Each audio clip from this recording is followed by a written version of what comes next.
One report called it the first real Apple Watch. Of course, it's not. We're talking about the Apple Watch Series 2. This time the watch seems to have more of a purpose with its focus on fitness. So joining us now to break this down is Dan Costa, editor-in-chief at PCMag.com.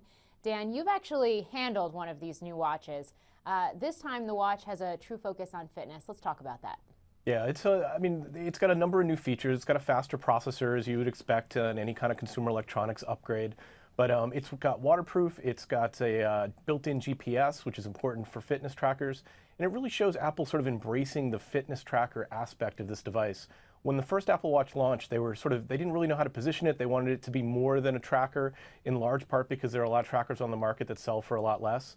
But now they're sort of embracing that and leaning into it, and I think that's probably a good course for them. And from your own experience, what were some of, I guess, some of the factors or some of the bells and whistles of this device that kind of surprised you? So the biggest impact here is going to be the actual watch OS itself.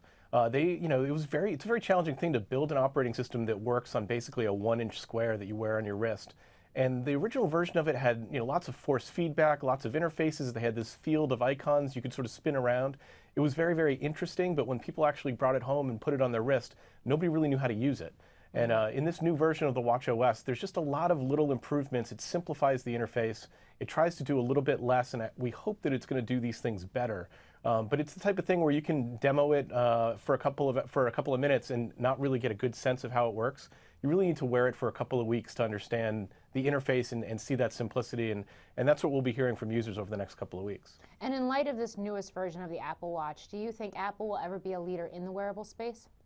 So they're probably, the way they describe themselves as the smartwatch leader, they probably are, but when you look at the total market out there, there's really nobody that's doing a great job at this. Samsung has launched a number of wearables. None of them have really taken off. Microsoft has tried to get into this space. It hasn't worked. Google's got a variety of different Android Wear devices out there. None of them have really clicked.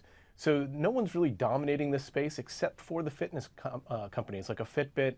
Under Armour's doing some interesting space. You're seeing them take the fitness watch, the fitness tracker, and then scale it up into a full-fledged watch.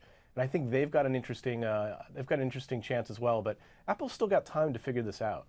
And you make an interesting point there by sort of pointing out that nobody's really truly dominating this space, because it feels like for years now we've been hearing that this is the next big thing and it's sort of the next big territory, and these really kind of lofty estimates about just how large of a market this is going to be in the coming years.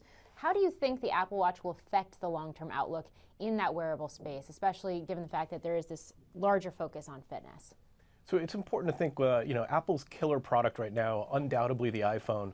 When they launched their first iPhone, they were a minority player in the market. They were a small player. It took them a couple of versions. It took them a couple of years to really perfect it, and to figure out what it would be used for and how to deliver a product that served users' needs. Right now, we're in that exact same spot in the wearable market. People like to have a fitness tracker. They like to have a heart rate monitor, but they don't know what they need it for. And I think over the next year, we're starting to see that, long-term fitness tracking is something that has broad appeal. The heart rate monitor, broad appeal. And then we need like that third leg of the stool, some kind of application that we really want to wear on our wrists. I think that's probably notifications, but those notifications have to be crafted down so they don't drive you nuts every day. Fair point. Dan Costa, thanks for joining us. Thank you for watching. I'm Morgan Brennan. Have a great day. Hey CNBC fans, thanks for checking out our YouTube channel. Here you're going to find videos packed with all of the information that you need to be smarter about your finances. You can subscribe by clicking right here and click on all the videos around me or the eye right here to watch the latest from CNBC. Thanks for watching.